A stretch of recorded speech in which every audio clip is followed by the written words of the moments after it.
Welcome into the 12-ounce update, Monday, October 7th, 2024. I got the Guardians Tigers down here on the desk. They just went to the ninth in a scoreless tie. Lots of sports to talk about. Before we get into it, I am Heffe. You can see my Twitter handle there. Get a hold of me if you want. And we have a little bit of network news. If you didn't see over the weekend, the Montana Lacrosse League kicked off. And then this coming week, yours truly flying to Montana with the rest of our crew to do the Battle of the Border, USA versus Canada. Of course, you can catch all the action on 12ouncesports.com.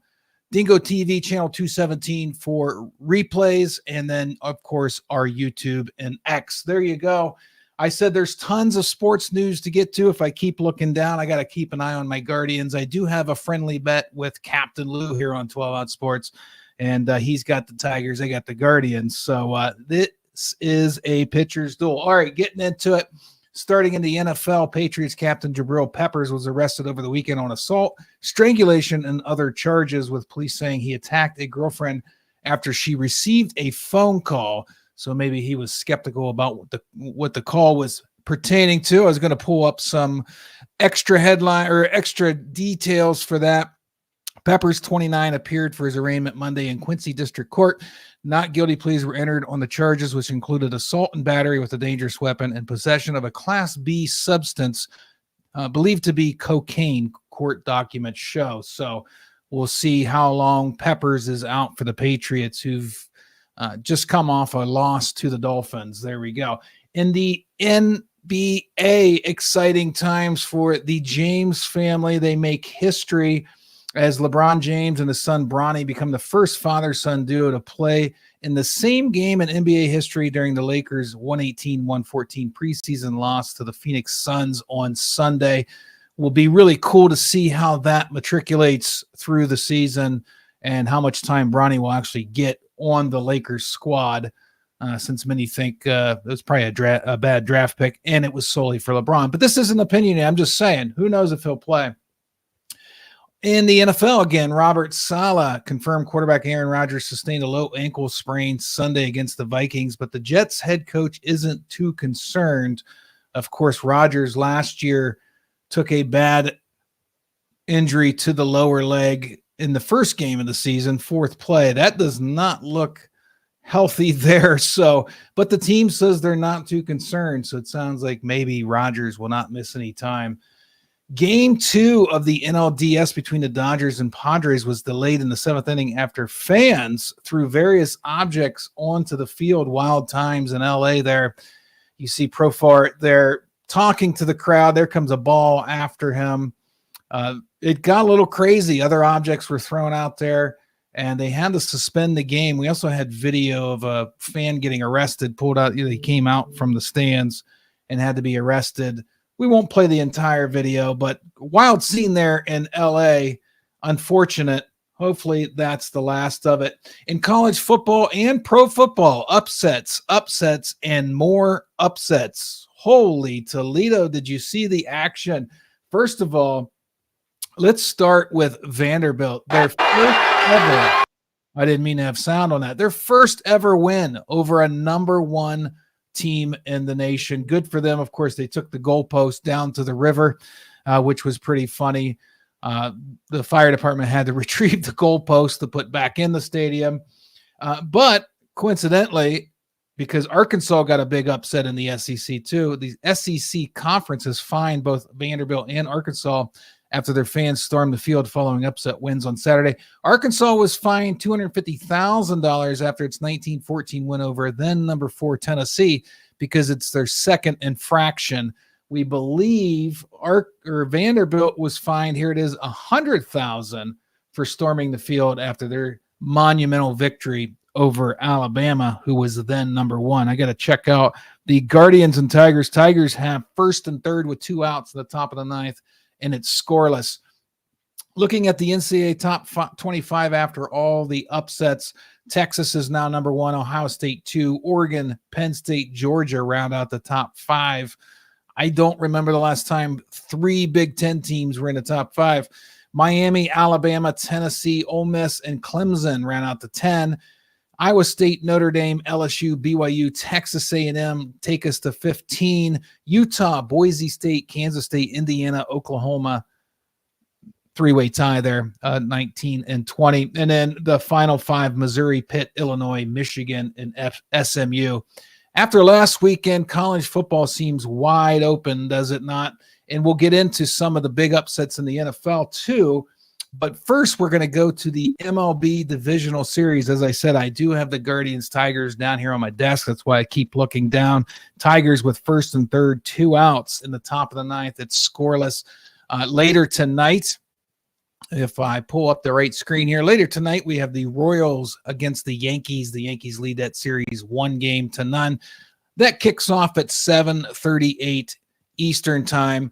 And then, of course, we just talked about the Padres, Dodgers. They will play again tomorrow evening at 9:08. That series is tied at 1. Phillies and Mets tomorrow at 5:08, rush hour game.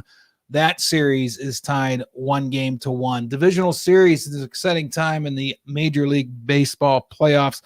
Looks like there is an 0-1 count on Carpenter against Clase in the top of the ninth. I'm sorry, 1-0 count. Carpenter's 0-for-1. I got to keep an eye on my Guardians. Again, I have a friendly bet against Captain Lou in the network. NFL Monday night tonight, we got a good one. The Saints travel to Kansas City to take on the Chiefs, the undefeated Chiefs. That should be a good one. Yours truly has a wide receiver for the Saints that kind of needs to come through for me for my fantasy team, Shaheed. But we had plenty of action over the weekend. Notably, the Ravens' big OT win over the Bengals. Internet acting up here. I'm trying to bring the screen up. There we go. Of course, the Jets and Vikings kicked it off in London. Aaron Rodgers, again, we talked at the beginning of the update, was injured, but the Vikings pulled that one out to stay undefeated. It was 23-17. Falcons beat the Buccaneers on Thursday night, 36-30. Bears beat the Panthers 36-10.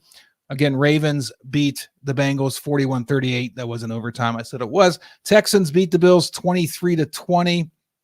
Jags get their first win of the season over the Colts 37-34. I believe the Vegas morning show called for a benching of the Colts or Anthony Richardson. Moving along, Dolphins beat the Patriots 15-10.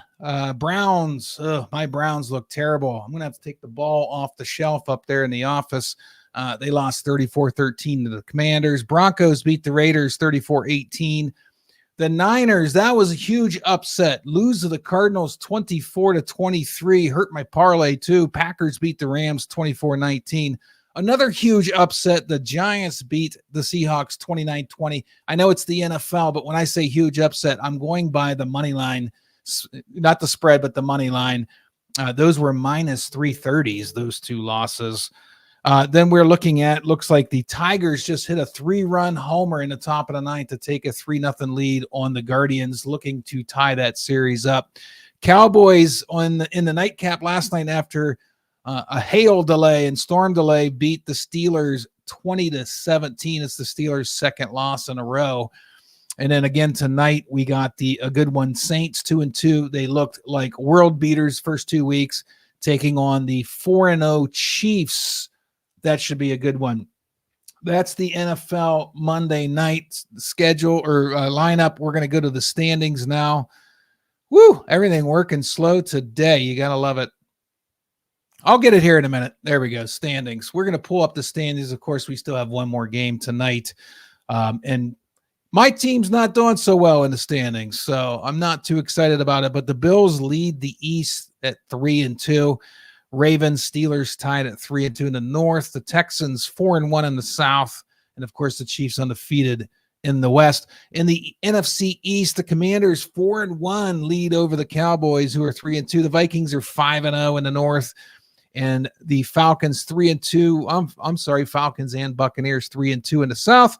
And even though Seattle lost to the Giants, they lead the NFC West at 3-2. Any shakeup tonight would include if the Saints could knock off the Chiefs, they would be tied for first in the South. That's the NFL standings. I didn't pull up the graphic, but I think we'll all survive. You're watching the 12-ounce update. Don't forget, coming up Friday on the network is Battle of the Border, USA versus Canada. But before that, we have a full slate of sports on Wednesday. We're looking at a 1 p.m. D3 men's soccer, Nazareth versus Brockport. Then at 5 p.m. Wednesday, our first ever field hockey match between Nazareth and Utica.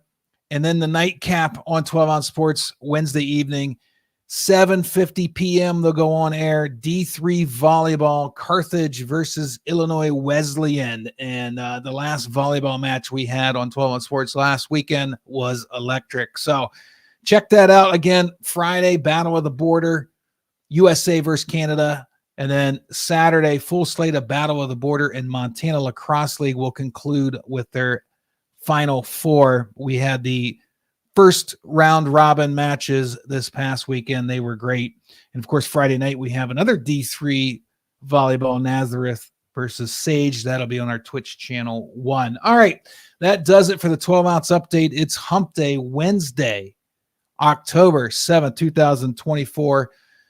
Beautiful evening. It was more beautiful until the Guardians gave up a 3-run homer in the top of the 9th. I'm going to go off air and watch the bottom of the 9th, but it's going to take, something short of a miracle to get them back into the game there. So there you go. Check us out, 12ouncesports.com, Dingo TV, channel 217. I'm El Heffe. It's been a pleasure. I'm out. Have a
Welcome to MyBookie. You're ready to create an account and start making money, and we're here to help. And remember, you can get a bonus of up to $1,000 on your first deposit. Now you're ready to bet. Just go to mybookie.ag, visit the sportsbook, click on your bet, and input the amount you want to risk or win in the bet slip. Yes, it's that easy. Just remember, at MyBookie, you play, you win, you get paid.